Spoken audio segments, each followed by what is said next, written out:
The ending of Challengers, because I was pretty militant throughout the entire process of making the movie that we were never going to, and this is a spoiler, but yeah, that we were never going to declare a winner of the match. Because for me, by the time they arrive at that final scene, all their cards are out on the table and they're having the most open and honest conversation of their lives all together, and they're having it through tennis. And they're all really playing tennis again for the first time in years, Tashi included. And so for me, the match doesn't matter anymore. The score doesn't matter. And I felt like declaring a winner would cheapen that. But of course, because it's a movie at the scale that it was made, there's pressure from various points to, this is a sports movie. We have to know who wins. If we don't say who wins, people are going to leave and give it a bad cinema score or something,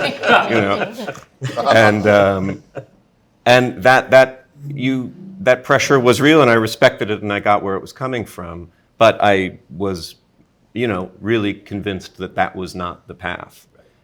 So in pre-production, I was finding ways to keep the fundamental truth of what I was going for in that ending, while also figuring out a way to make that to make it emotionally and sort of viscerally more satisfying and feel like something had been resolved.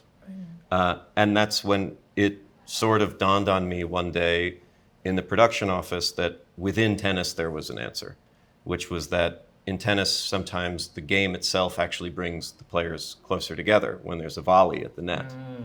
And that had not been in the script yet. This thing of them literally coming closer and closer together. And, if you think about tennis in relationship to boxing, those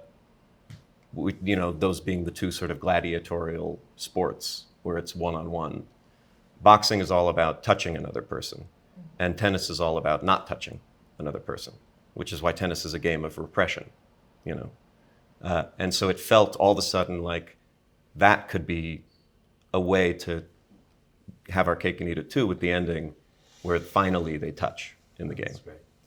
So yeah.